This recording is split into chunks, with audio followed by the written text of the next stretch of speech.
अस्सलाम वालेकुम dear students, कैसे हैं? उम्मीद करती हूँ आप लोग सब खैरियत से होंगे जी। आज हम डिस्कस करेंगे 9th class chapter number 6 lecture number 5। मेरे पास है लिपिड। लिपिड्स होते क्या हैं ये आज हम डिस्कस करेंगे। पहला पॉइंट ये है कि ये पानी में डिज़ोल्व नहीं हो सकते। ये सिर्फ ऑर्गेनिक सॉल्वेंट में डिज़ोल्व हो सकते हैं, जैसे क्योंकि ये और खुद ऑर्गेनिक है, अल्कोहल में, ईथर में, बेंजीन में। अच्छा जी, ये किससे मिलकर बने होते हैं? ग्लाइसरोल से और फैटी एसिड से। ग्लाइसरोल का अगर हम स्ट्रक्चर देखें, ग्लाइसरोल में 3 कार्बन होते हैं। ये ग्लाइसरोल का फार्मूला है। 3 कार्बन होते हैं और 1 2 3 4 5 6 7 8, 3 कार्बन, 8 हाइड्रोजन और 3 ही ऑक्सीजन। ग्लाइसरोल, ये ग्लाइसरोल से मिलकर बनते हैं और फैटी एसिड से। अगर हम फैटी एसिड्स की स्ट्रक्चर देखें, ये लॉन्ग चेन होती है इसकी कार्बोजाइल ग्रुप की। इस 2 तरह के होते हैं, सैचुरेटेड और अनसैचुरेटेड। सैचुरेटेड क्या होती है? सैचुरेटेड होती है कि ये जब ये कार्बन की चेन है ना, कि बीच में कार्बन के कोई भी डबल बॉन्ड नहीं आता, सिंगल बॉन्ड होता है। ठीक हो गया। और ये अगर हम सैचुरेटेड की बात करें, सॉरी अनसैचुरेटेड की, ये सैचुरेटेड था। अगर हम अनसैचुरेटेड की बात करें तो कार्बन की चेन के अंदर ना डबल बॉन्ड आ जाता है। क्या आ जाते हैं? डबल बॉन्ड आ जाता है। इसको क्या कहते हैं? Unsaturated fatty acids. Lipids are the organic compound है that are insoluble in water. पानी में सोल्युबल नहीं हो सकता, हल नहीं हो सकता, लेकिन ये हल हो सकता है ऑर्गेनिक सॉल्वेंट में, जैसे अल्कोहल हो गया, ईथर हो गया, बेंजीन हो गया। They are compose of glycerol और फैटी एसिड्स। किससे मिलकर बनते हैं? फैटी एसिड से और ग्लाइसरोल से। अच्छा, यहाँ आप लोग सोच रहे होंगे ये बेंजीन क्या है? ये ऑर्गेनिक सॉल्वेंट्स है जो आप लेबॉर्ट्री में देख सकते हैं। किसी भी केमिस्ट्री लैब में आप विजिट करें तो ये आपको वहाँ दिखाई देंगे। ग्लाइसरोल की बात करते हैं। ग्लाइसरोल के अंदर 3 कार्बन होते हैं, 1 2 3, और हर कार्बन के ऊपर क्या होता है? हाइड्रोक्सिल ग्रुप होता है। ये देखें, हाइड्रोक्सिल ग्रुप हर कार्बन के साथ अटैच है।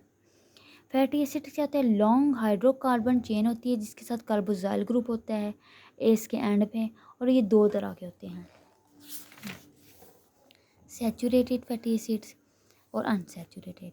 फैटी एसिड जो है ना, ये इंटरनल कार्बन एटम होता है bounded with the maximum number of hydrogen. देखिए, maximum number of hydrogen atoms मौजूद हैं। They do not have double bond in between the carbon atoms. Carbon atoms के अंदर कहीं भी डबल बॉन्ड नहीं होगा। अच्छा जी, ये सॉलिड होते हैं रूम टेम्परेचर पर। रूम टेम्परेचर पर ये क्या होते हैं? सॉलिड, यानी कि इसके आप कह लें ये हमारे पास फैट है। अगर मैं कहूँ अनसैचुरेटेड की, 1 या 2 डबल बॉन्ड देखें होते हैं। अभी 1 दिखाया गया, इससे भी ज़्यादा भी हो सकते हैं कार्बन एटम्स के चेन के अंदर। और ये लिक्विड होते हैं रूम टेम्परेचर पर। आप लोग बात कर लें ऑयल्स की, कि ऑयल रूम टेम्परेचर पर क्या? रूम टेम्परेचर हमारा क्या है? 25। अच्छा जी, मेन ग्रुप क्या है लिपिड्स के? लिपिड्स के मेन ग्रुप हैं फैट्स एंड ऑयल्स। फैट की बात करते हैं पहले हम। आउटलाइन बनाई हुई है लेकिन मुझे लगता है यहाँ से हो जाएगा।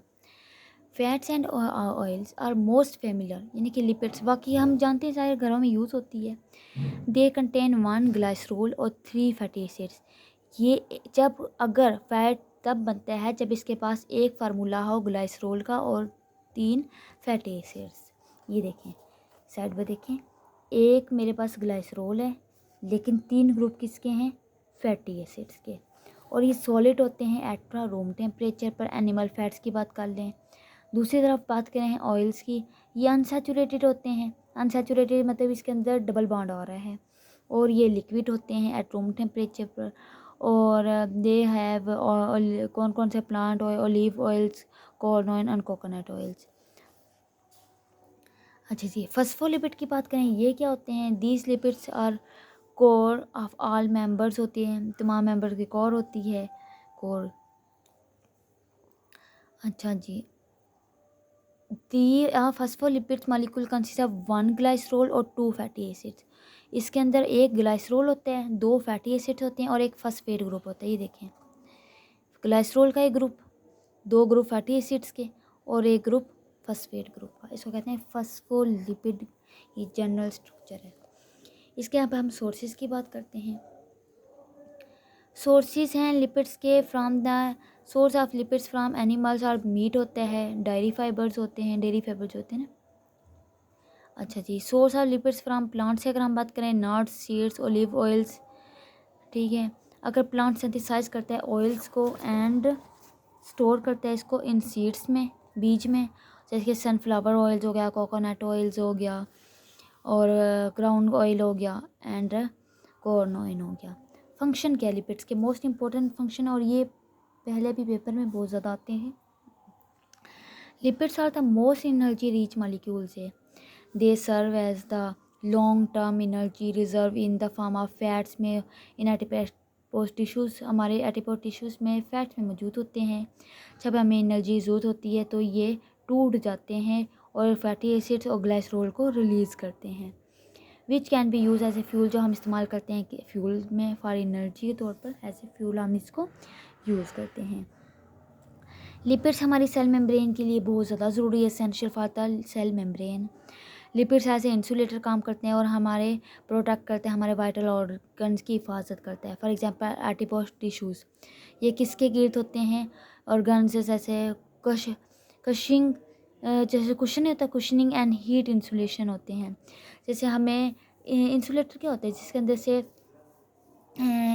ही जो फ्री कंडक्टर होते हैं, जैसे हमारी बॉडी को ये हिफाजत करते हैं और गर्म रखते हैं, हीट इंसुलेशन। सम लिपिड्स हेल्प करते हैं सिंथेसाइज ऑफ हार्मोन्स, हमारे हार्मोन्स की बनाते हैं। और स्टेरॉइड्स हार्मोन हमारी बॉडी में आता है, वो कहाँ से आता है, लिपिड से, जो कि जैसे कोलेस्ट्रॉल हो गया। लिपिड्स ऑब्जर्व करते हैं फैट, कौन कौन से vitamin A, D, E and के हमारे डाइजेस्टिव सिस्टम में। जी ये था हमारे पास चैप्टर नंबर 6 का लेक्चर नंबर 5। उम्मीद करती हूँ आप लोग को समझ आई होगी। फिर हम मुलाकात करेंगे नेक्स्ट लेक्चर में, तब तक के लिए इजाज़त दें, अल्लाह हाफिज़।